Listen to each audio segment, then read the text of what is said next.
We've got the all-new Hyundai Palisade Hybrid. Does it do what it says on the box? And away we go. Here we go, we're in sport mode. Ooh, that was nice. That was smoother. You know what, Andrea? I don't think power is the issue with this one. No. There are some issues, and we're going to get to them. And the biggest question is, does it have good fuel economy? We're going to discuss all of that. Right now, what's under the hood? A 2.5-liter turbocharged 4-cylinder. It's paired to a 6-speed automatic transmission. It has 2 electric motors and a 1.65 kilowatt-hour battery. You get a combined 329 horsepower and 339 pound-feet of torque. In Canada, standard all-wheel drive. In the US, front-wheel drive and all-wheel drive options are available. Okay, now we're going to get into the key standard features of the hybrid, which is slightly more expensive. Here's what you get. The base hybrid comes with a 12.3-inch digital driver display, a 12.3-inch touchscreen with navigation, wireless Apple Carplay and Android Auto, a surround view monitor, 14-speaker Bose sound system, wireless charger, heated and ventilated front seats, 8-way power front seats, driver's seat memory, leather seating surfaces, heated steering wheel, a sunroof, heated second row seats, and a smart power liftgate. In the US, since there are more trims, a leatherette interior is standard, the Bose sound system is available, and surprisingly, ventilated second row captain's chairs are standard. So when we went to the launch event of Palisade, the review got overwhelmingly positive comments. People like the design, they like the upscale luxury kind of interior. They did not have the hybrid then. No. Now we have it.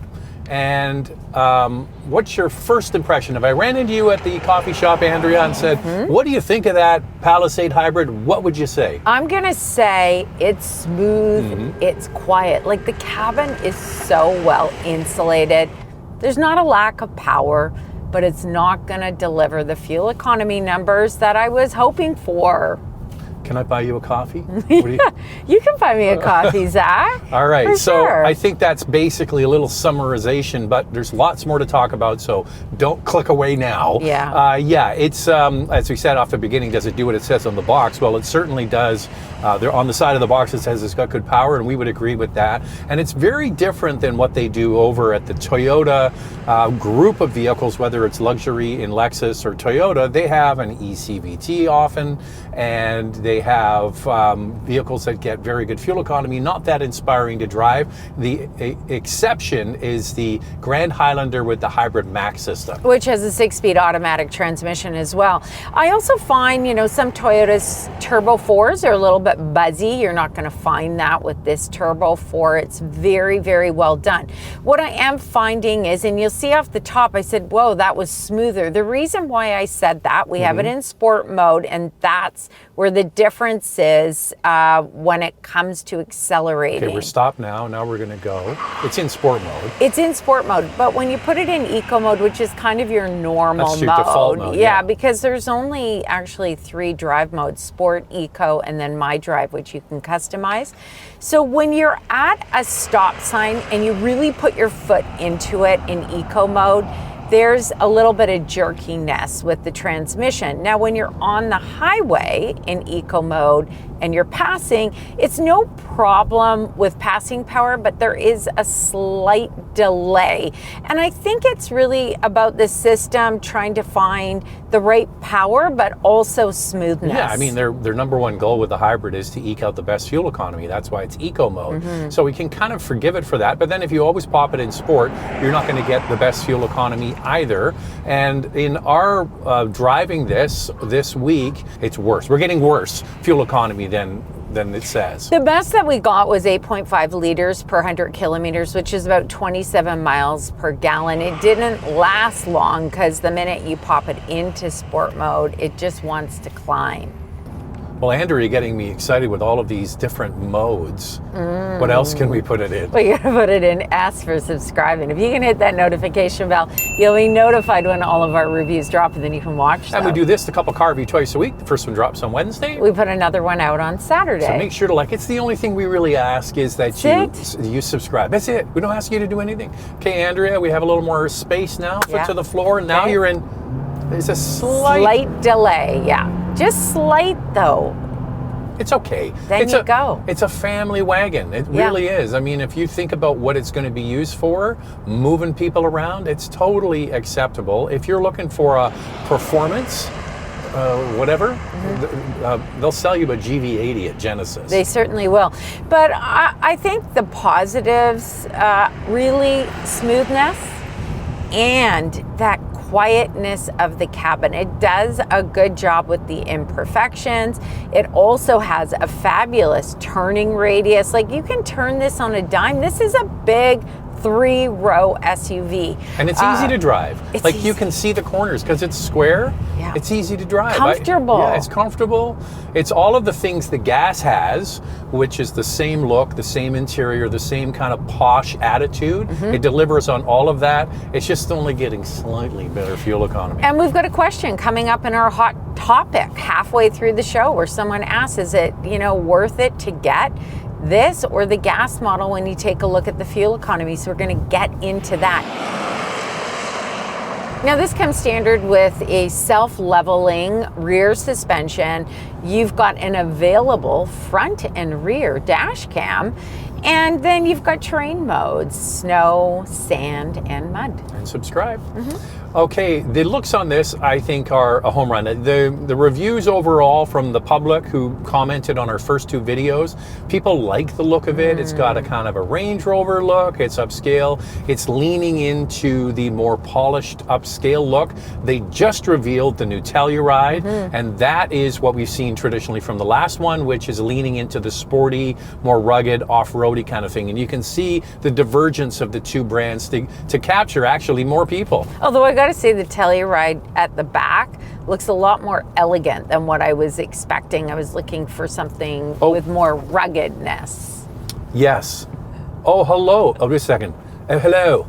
It's Range Rover on the phone. Yeah. They want their design back over there at Kia.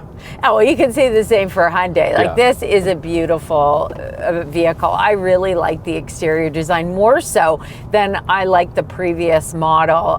It's bold. With all the chiclets in the front? Yeah, I like this just better. wasn't a big fan, but I like the look of this. And when I drive this, and I went up to the grocery store and people are like, what are you driving? Another neighbor asked, what are you driving? I said, this is a Hyundai. Wow. Like, they just couldn't believe it. And also the rear window is a little bit bigger, so people who are in the 3rd row, you don't feel so claustrophobic anymore. This hybrid has 7.4 inches of ground clearance and comes standard with projector LED headlamps, LED tail lamps, raised roof rails, power folding exterior mirrors, body colored door handles, 20-inch wheels available, 21-inch and a tire repair kit. In the US, 18-inch wheels are standard. The calligraphy model has an exclusive front grille and bumper, and you can see that on our test model. The integrated tow hitch is standard in Canada, but not in the US, as there are more trims available for you. All right, we've already done 2 full reviews. We drove it in California when it first came out. We got the gas one back. People like that video as well. Yeah. Now it's our 3rd kick at the can, Andrea. I think the interior of the hybrid is exactly the same. It is. And it's exactly the same. And it's beautiful. I mean, you're blurring the lines between luxury and non-luxury. And when you look at its competitors, for the same price point, let's just pick Toyota, the Grand Highlander Hybrid Max. This is a stunning interior. Yeah, you could almost say that those are a little bit frumpy in comparison. Yeah. Okay, riddle me this, Andrea. If you were to get this, would you get this color interior? I would be, I like it for a week. I'd be a hard no if I was going to own it. I would take my chances because I love it. I love how bright it is, and it just looks so elegant. That's because I'm the one who cleans the cars. So. Well, I'll pitch in. Does that mean I have to make dinner? I don't like that. Yes. Trade. I don't like. I'm only good on the barbecue. We were talking about that last night. No, we don't want to get into that.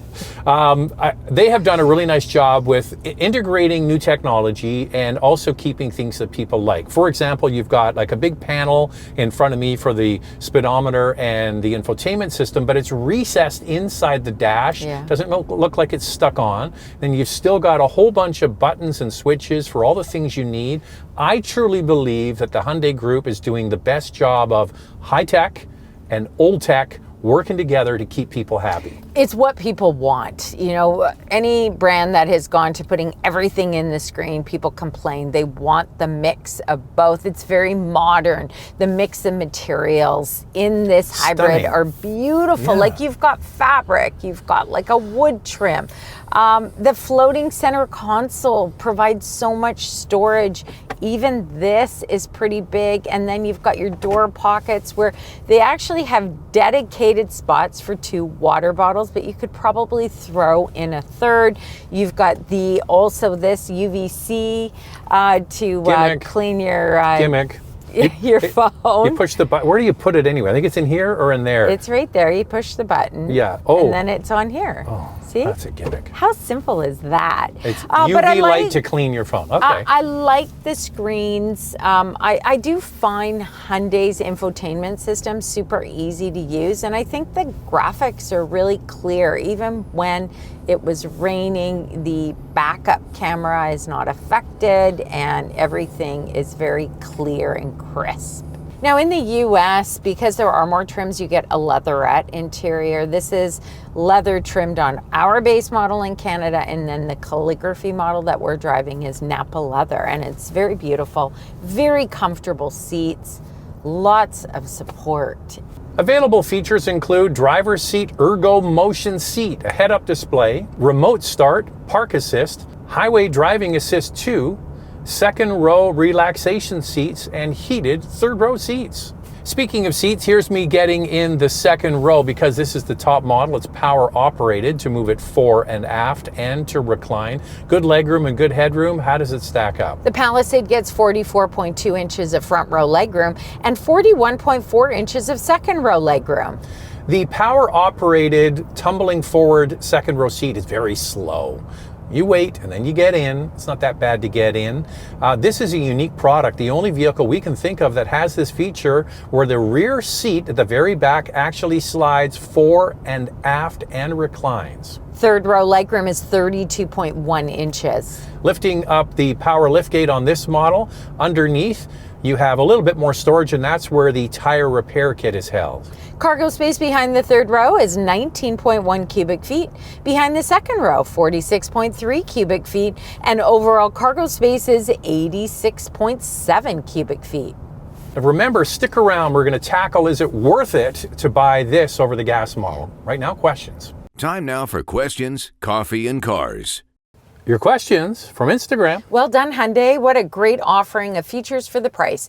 Considering that the EV9 is about $5,000 to $7,000 more for comparable trims, would it be more affordable to purchase a 3-row EV from a cost of ownership perspective, buyer-specific charging availability aside? So Hyundai's got the Ioniq 9, which shares the same platform as the Kia EV9. Yeah, I mean, you are right. You are getting a pure EV, but the only thing is I worry about is depreciation of EVs, especially at that price point. Maybe lease. It seems to me that there are kind of people who they want a hybrid or they want an EV, and that's why they offer both. If you're just doing napkin math, figuring out what's going to be better for you in the long run, yes, you won't have to buy any fuel. You'll put, electricity in it. But it is more expensive. Are you carrying that cost? Are you leasing it? Are you financing it? And the biggest cost of ownership of any vehicle is, Andrea? Depreciation. There's your answer. Looks great. First year of any new model is always a concern. And why not give the option for bench seats? Not everyone wants captain's chairs. Yeah, that's true. So the base trim has the option of a bench seat or captain's chairs, but all other trims, captain's chairs. If you want to get a question in for a future episode, make sure to follow along. It's Motormouth_auto. You get to see all the great pictures. And for me, it's Motormouth_auto. And the links are below the like button. I don't see a spare tire provided. Do you think that eventually all manufacturers will only provide tire repair kits regardless of where the battery is located for the sake of keeping costs down? I don't think it's cost, it's weight and space. Depends on electric motors, where they are. Some brands just don't have physically a place to put it.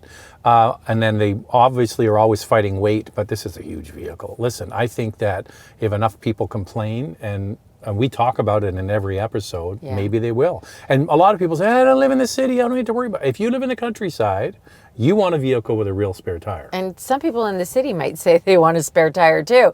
A lot of hybrids and plug-in hybrids from brands are not providing a temporary spare tire anymore. They're going with a tire repair kit. So this Hyundai is not alone on it. However, there is one brand that is still providing it, Toyota. You look at that new RAV4 that's out, it has a temporary spare tire, whether you go for the hybrid or the plug-in hybrid. And I think people welcome that feature for sure. And now it's time for our hot topic. What's this one, Andrea? Nice vehicle. Does a hybrid model fuel economy beat the ICE model significantly enough to justify the higher price? So there is a price premium to get the hybrid. We are not getting the fuel economy. It isn't doing what it says on the box. We're not even really close. So in my opinion, I would stick with the gas model personally. More realistic fuel economy numbers and resale value. I also like the V6 powertrain a lot on that gas model. There's about a $3,000 difference in Canada and $2,500 in the US if you want to get this hybrid. Now, if you're looking specifically for fuel economy, you're going to have to compromise it on it, just like kind of the Grand Highlander Hybrid Max. You could put it this way, it's a good blend between performance and fuel economy. But it does actually get better fuel economy. That's the whole thing about it, is you're buying a hybrid for fuel economy. And if the word gets out that this is not delivering good fuel economy, people will buy the gas model. People also buy hybrids for emissions. They do want to reduce their carbon footprint. Yeah. There is a variety of reasons, but if you're buying this specifically for fuel economy, you may not be happy with that. All right, vital stats on the Palisade Hybrid. Let's start with pricing. We'll do Canada first and then move on to the US. Pricing includes freight, PDI, and fees. The base model starts at just over $63,500, and the top calligraphy is just over $68,500. In the US, we're using MSRP. The first all-wheel drive model starts at just over $49,500, and the top calligraphy all-wheel drive is just over $58,500. Well, here are the official fuel economy numbers for this with all-wheel drive. 8.3 liters per 100 kilometers in the city, 7.9 on the highway. That's 29 miles per gallon city, 30 on the highway. This hybrid can tow 4,000 pounds, and the warranty is 5 years, 100,000 kilometers, or 60,000 miles. So you like the idea of a 3-row SUV that's a hybrid. Here's 4 to consider. For your consideration, 4 vehicles for you to consider. Up first is the Toyota Grand Highlander Hybrid with a 2.5-liter 4-cylinder, a combined 243 horsepower, and a starting price of $58,000. The one to watch is the cousin to this. It's the all-new 2027 Kia Telluride. It should have the same hybrid powertrain as this Palisade. Pricing will be announced later. Kia Sorento Hybrid with a 1.6-liter turbocharged 4-cylinder, a combined 227 horsepower, and a starting price of $46,500. The Hyundai Santa Fe Hybrid with the same powertrain as the Sorento, a little more power though, 231 horsepower, and a starting price of $47,000. So there are 4 3-row hybrid SUVs for you to consider. Lightning round, 2 things we like, 2 things we'd like to see improved. I love the design of the new Palisade. Yeah, it's a striking looking vehicle. What I'd like to see improved is just maybe through a software update, take out that jerkiness of the transmission. Yeah, I'm just not sure this is worth it. I don't know. I'd have to get it back again and try it out maybe when the weather's different. So there it is. It's the Palisade Hybrid. What do you guys think of that? Thanks for watching, and if you like what you see, subscribe. We'll see you next time.